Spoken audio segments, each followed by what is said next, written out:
नमस्कार, मी सुखदेव दोंडेबा हिवरकर 121 सिरसुफळ पंचायत समिती गणातून अपक्ष म्हणून उमेदवारी लढवित आहे. काय झालं, शेवटी अजितदादांनी 2 सुपा आणि सिरसुफळ गण BJPला सोडलेले होते आणि आम्ही एकंदरच आमच्या गणातून माझ्या माहितीप्रमाणे 24 लोकांनी पक्षाकडे मागणी केलेली होती. त्यापैकी 23 लोकांनी काहीतरी पक्षाकडं फॉर्म जमा केले.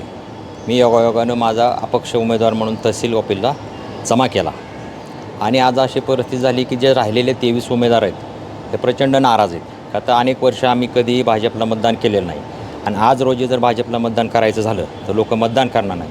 त्याचा मला जे काय राहिलेले 23 लोक आहेत त्याचा मला राहिलेल्या त्यांच्या मताचा आणि सारासार सगळा विचार केला तर मला ते चांगल्या प्रकारे मतदान होईल आणि मी निवडून येईल. ज्यावेळेस आमच्या फॉर्म भरले त्याच्यानंतर दुसऱ्या दिवशी हे सगळं जिल्हाध्यक्षांनी भाजपच्या पत्र काढलं.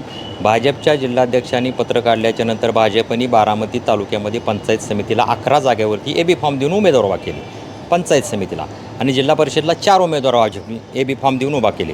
त्याच्यामुळे टोटल भाजपने मदत करायची ठरवलेले असताना देखील 15 उमेदवार भाजपने दिले. त्याच्यामुळे पक्षाची अडचण निर्माण झाली आणि आज रोजी जर माझ्यासारखा कार्यकर्ते तिथं उभा नसता राहिला तर तिथं लोकांना मतदान देण्याचा मोठा प्रश्न उभा राहिला होता. त्याच्यामुळे लोकांनी मला पर्याय म्हणून प्रचंड 8 गावामध्ये सगळ्या मला मदत करणार आहेत असा शब्द दिलेला आहे आणि निश्चितपणे मी निवडून आलो तरी अजितदादाच्याच विचाराचा माणूस राहील. नाही, तिथं काय झालेलं आहे, OBC समाज बऱ्यापैकी आहे, ओपन समाज बऱ्यापैकी आहे आणि लोकांनी जर BJPला त्या परिसरात मतदान केलेलं नसेल तर आत्ता लोकंसुद्धा मतदान करणार नाहीत. त्याचा फायदा मला निश्चित झाल्याशिवाय राहणार नाही. मतदारांना काय आव्हान कराल तुमच्या गणातल्या? माझ्या मतदाराला म्हणजे शेवटी अजितदादांनी प्रचंड प्रमाणात विकास केलेलाच आहे, परंतु राहिलेली काही सामान्य जनतेची कामं आहेत, छोटी छोटी कामं गोरगरिबाची आहेत. ह्या कामामध्ये मी प्रामाणिकपणे मदत करेल आणि लोकांची सेवा करण्याची मला लोकांनी सेवा करण्याची संधी द्यावी.